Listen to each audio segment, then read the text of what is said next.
موضوع کی وسعت کے پیش نظر اسے 4 ذیلی عنوانات میں تقسیم کیا جا سکتا ہے۔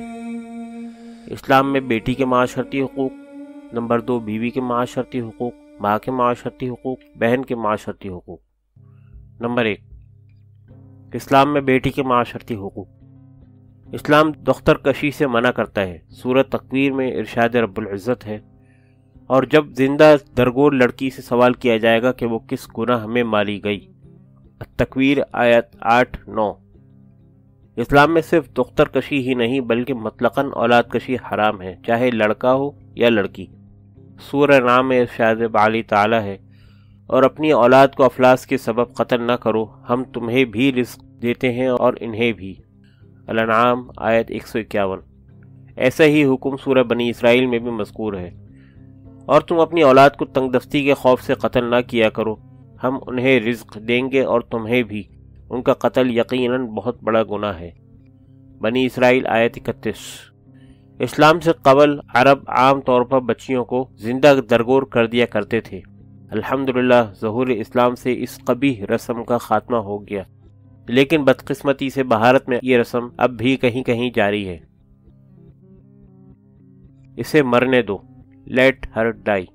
اسے مرنے دو، لیٹ ہر ڈائی کے نام سے بی بی سی کا ایک دستاویزی پروگرام جسے برطانوی خاتون صحافی ایملی بیکن نے برطانیہ سے انڈیا آ کر تیار کیا، ہمیں دختر کشی کے اعداد و شمار فراہم کرتا ہے۔ یہ پروگرام متعدد بار اسٹار ٹی وی پر بھی نشر کیا جا چکا ہے۔ اس پروگرام کے فراہم کردہ اعداد و شمار کے مطابق اس تعین کے بعد کہ جنین یعنی رحم مادر میں موجود حیات بچی ہے، روزانہ تقریباً 3000 سے زائد اجنہ کا خون کیا جا رہا ہے۔ اگر آپ اسے 365 دنوں کے ساتھ ضرب دیں تو بھارت میں سالانہ 10 لاکھ سے زائد مؤنث اجنہ ضائع کیے جا رہے ہیں۔ تامل ناڈو اور راجستھان جیسی ریاستوں میں چشمہ اور نسبی اشتہار ہورڈنگز نظر آتے ہیں جن پر لکھا ہے 500 روپے خرچ کریں اور 5 لاکھ روپے بچائیں۔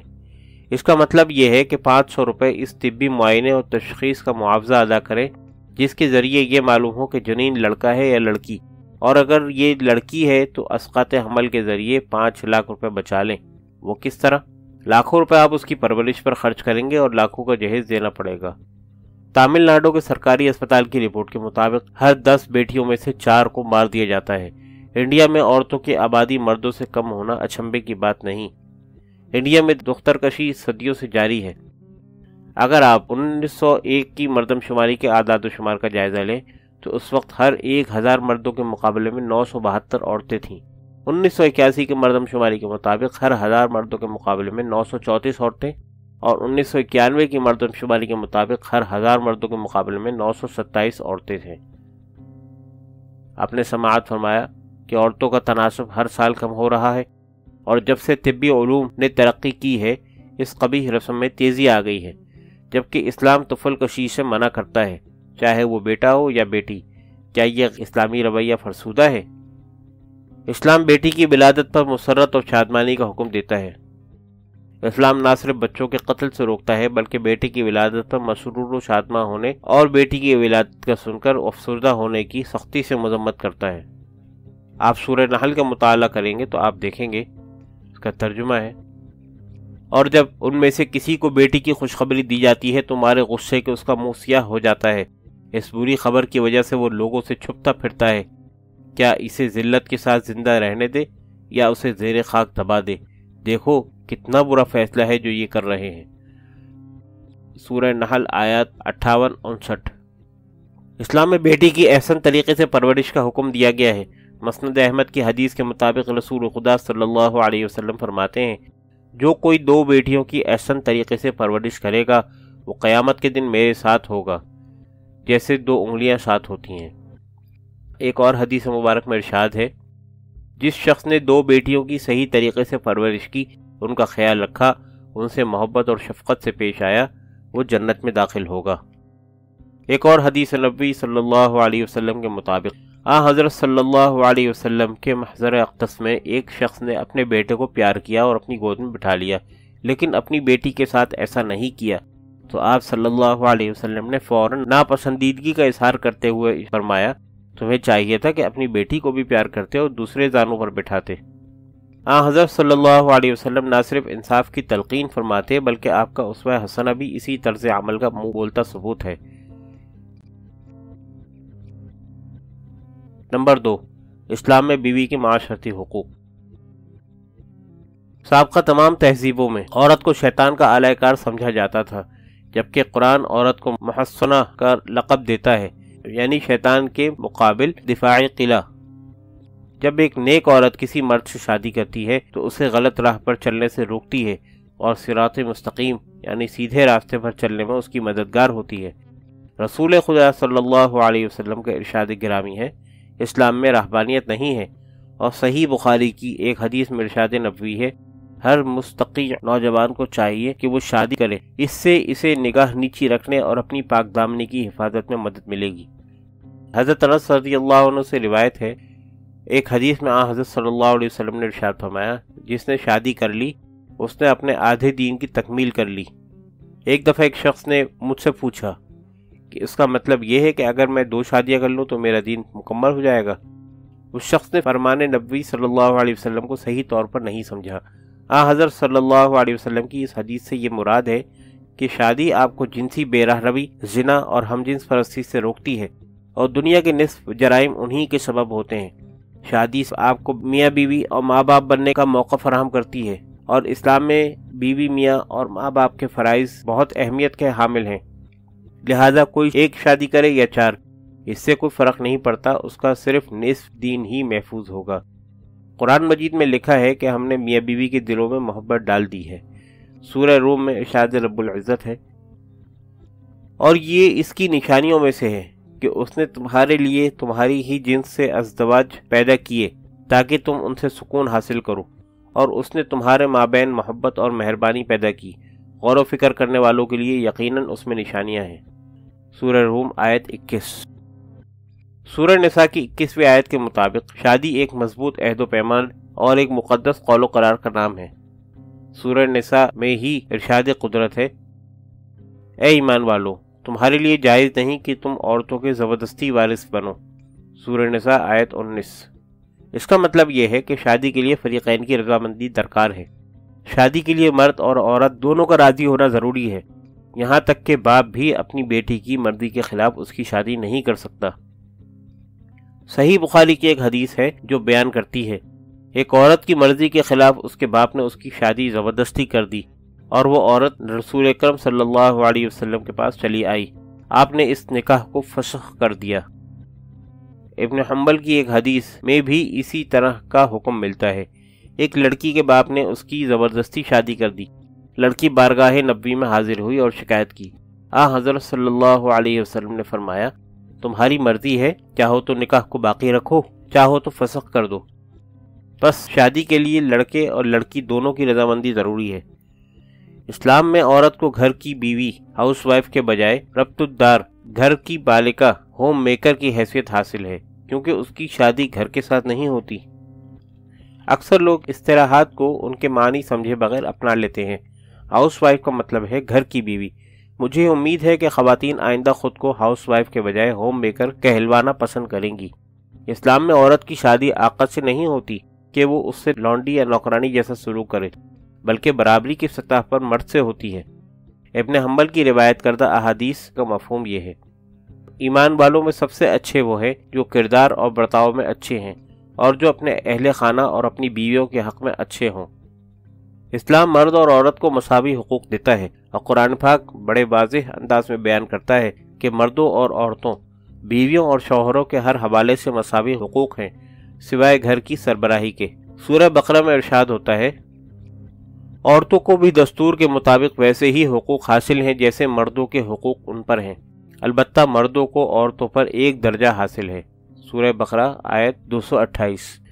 میں اس بات سے پوری طرح متفق ہوں کہ اس آیت کا مفہوم اخذ کرنے میں اکثر مسلمان چوک گئے ہیں، کیونکہ جب آیت یہ کہتی ہے کہ مردوں کو عورتوں پر 1 درجہ حاصل ہے تو ہمیں اس حکم کو اخذ کرنے کے لیے پورے قرآن کو نظر میں رکھنا ہوگا، صرف ایک آیت کو نہیں۔ تو قرآن پاک سورہ نساء میں ارشاد فرماتا ہے، مرد عورتوں پر نگہبان ہیں، اس بنا پر کہ اللہ تعالی نے ان میں سے بعض کو بعض پر فضیلت دی ہے، اور یہ کہ مرد اپنا مال خرچ کرتے ہیں۔ سورہ نساء آیت 34۔ بعض لوگ قوام سے بالادست اور حاکم مراد لیتے ہیں، حالانکہ قوام کا لفظ اقامت سے نکلا ہے، جیسے نماز سے پہلے اقامت ہوتی ہے، جس کا مطلب ہے نماز کے لیے کھڑے ہو جاؤ، بس اقامت کا مطلب کھڑے ہونا ہے۔ لہذا قوام سے مراد ذمہ داری میں ایک درجہ زیادہ ہوتا ہے، نہ کہ حاکمیت، بالادستی اور فضیلت کے اعتبار سے برتری۔ حتیٰ کہ تفسیر ابن کثیر میں ابن کثیر رحمۃ اللہ علیہ لکھتے ہیں کہ قوام سے مراد ذمہ داری اور فرائض میں ایک درجہ زیادہ ہے، نہ کہ فضیلت اور برتری میں، اور یہ ذمہ داری میاں بیوی کی باہمی رضامندی سے روبہ عمل آئے گی۔ سورہ بقرہ میں ارشاد رب العزت ہے، وہ تمہارے لیے لباس ہیں اور تم ان کے لیے لباس ہو۔ آیت 187۔ لباس کا مقصد کیا ہے؟ پردہ اور زینت۔ میاں بیوی کو چاہیے کہ ایک دوسرے کے عیوب پر پردہ ڈالیں اور ایک دوسرے کو زینت بخشیں، یہ چولی دامن کا ساتھ ہے۔ ناپسندیدہ بیویوں سے بھی حسن معاشرت کا حکم۔ قرآن مجید ارشاد فرماتا ہے، اور ان کے ساتھ اچھے انداز میں زندگی بسر کرو، اگر وہ تمہیں ناپسند ہیں تو ہو سکتا ہے کہ ایک چیز تمہیں تو پسند نہ ہو مگر اللہ اس میں بہت سی خوبیاں پیدا کر دے۔ سورہ نساء آیت 19۔ اگر آپ اپنی بیوی کو پسند نہیں بھی کرتے تو بھی اسلام حکم دیتا ہے کہ اس کے ساتھ حسن معاشرت، نرمی اور خندہ پیشانی سے پیش آئیں۔ اب آپ منصفی کر لیں کہ اسلام بیویوں کو شوہروں کے برابر عطا کردہ ان حقوق کی بنا پر جدت پسندی کا عالم بردار ٹھہراتا ہے یا قدامت پرستی کا۔ نمبر 3، ماں کے حقوق۔ اسلام میں ماں کے احترام سے بڑھ کر ایک ہی چیز ہے، اور وہ ہے اللہ کی عبادت، اور یہ قرآن کریم میں مذکور ہے، اور تیرے پروردگار نے فیصلہ کر دیا ہے کہ تم اس کے سوا کسی کی بندگی نہ کرو، اور والدین کے ساتھ نیکی کرو، اگر ان میں سے ایک یا دونوں تمہارے پاس ہوں اور بڑھاپے کو پہنچ جائیں تو انہیں اف تک نہ کہنا، اور انہیں مت جھڑکنا، بلکہ ان کے ساتھ عزت و تکریم سے بات کرنا، اور مہر و محبت کے ساتھ ان کے آگے انکساری کا پہلو جھکائے رکھو، اور دعا کرو، پروردگار ان پر رحم فرما جس طرح انہوں نے مجھے بچپن میں شفقت سے پالا تھا۔ بنی اسرائیل آیات 23-24۔ قرآن کریم سورہ نساء میں ارشاد فرماتا ہے، اللہ کا خوف کرو جس کا نام لے کر ایک دوسرے سے سوال کرتے ہو، اور ارحام کے بارے میں بھی پرہیز اور احتیاط کرو۔ بارے دیگر ارشاد ہوتا ہے، اور والدین پر احسان کرو۔ قرآن مجید ایک اور مقام پر ارشاد فرماتا ہے، اور ہم نے انسان کو اس کے والدین کے بارے میں نصیحت کی، اس کی ماں نے کمزوری پر کمزوری سہ کر اسے اٹھایا، اور اس کے دودھ چھڑانے کی مدت 2 سال ہے۔ نصیحت یہ ہے کہ میرا شکر بجا لاؤ اور اپنے والدین کا بھی، باز گشت میری ہی طرف ہے۔ سورہ لقمان آیت 14۔ یہی قرآنی نصیحت سورہ احقاف میں یوں دہرائی گئی ہے، اور ہم نے انسان کو ماں باپ پر احسان کرنے کا حکم دیا۔ اس کی ماں نے تکلیف سہ کر اسے پیٹ میں اٹھائے رکھا، اور تکلیف اٹھا کر اسے جنا، اور اس کے حمل اور اس کے دودھ چھڑانے میں 30 ماہ لگ جاتے ہیں۔ احمد اور ابن ماجہ سے مروی حدیث کے مطابق جنت ماں کے قدموں تلے ہے۔ اس کا مطلب یہ نہیں کہ راہ چلتے ہوئے اگر ماں کے پاؤں کے نیچے غلاظت اور نجاست آ جائے تو وہ جنت بن جائے گی، بلکہ اس کا مطلب یہ ہے کہ اگر آپ اپنی ذمہ داریاں نبھاتے ہیں، ماں کی تکریم کرتے ہیں، نرمی اور حسن سلوک روا رکھتے ہیں، اور اس کے ساتھ عزت اور احترام سے پیش آتے ہیں، تو انشاءاللہ آپ بہشت میں جائیں گے۔ صحیح بخاری اور صحیح مسلم میں ماں کی عظمت کی بابت ایک حدیث کا مفہوم کچھ یوں ہے۔ ایک شخص نے رسول اللہ صلی اللہ علیہ وسلم سے سوال کیا، کون میری محبت، عزت و تکریم اور خدمت کا سب سے زیادہ حقدار ہے؟ حضرت صلی اللہ علیہ وسلم نے ارشاد فرمایا، تیری ماں۔ اس نے پوچھا اس کے بعد؟ فرمایا تیری ماں۔ اس نے پوچھا اس کے بعد؟ فرمایا تیری ماں۔ اس شخص نے چوتھی بار پوچھا اس کے بعد؟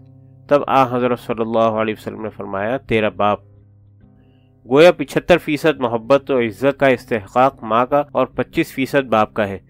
3/4 محبت اور عزت ماں کا اور 1/4 باپ کا حصہ ہے۔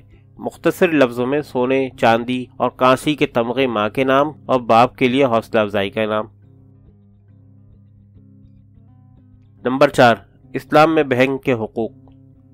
سورہ توبہ میں ارشاد قدرت ہے، اور مومن مرد اور مومنہ عورتیں ایک دوسرے کے مددگار و معاون اور دوست ہیں۔ آیت 71۔ اس آیت میں اولیاء سے مراد مددگار اور معاون اور دیکھ بھال کرنے والے کے ہیں۔ بالفاظ دیگر اگر مومنین اور مومنات میں کوئی اور رشتہ نہ ہو تو ایک دوسرے کے بہن بھائی ہیں۔ رسول گرامی صلی اللہ علیہ وسلم نے عورت کو شقیقہ کا نام دیا ہے۔ شقیقہ کا مطلب بہن ہے، اس کا مطلب نصف بھی ہے۔ جیسے بنی نوع انسان دو نصف، صنف نازک اور صنف قوی میں تقسیم ہے، بس اس سے مراد بہن بھی ہو سکتی ہے اور نصف بھی۔ اسلام میں عورت کی اس قدر معاشرتی حقوق ہیں کہ ہم ہفتوں گفتگو کر سکتے ہیں، لیکن قلت وقت کی بنا پر میں چند اہم موضوعات جیسے تعدد ازواج اور طلاق پر گفتگو نہیں کروں گا، کیونکہ میرا تجربہ یہ کہتا ہے کہ یہ موضوعات سوال و جواب کی نشست میں ضرور چھیڑے جائیں گے۔ انشاءاللہ اس وقت ان پر بات ہوگی۔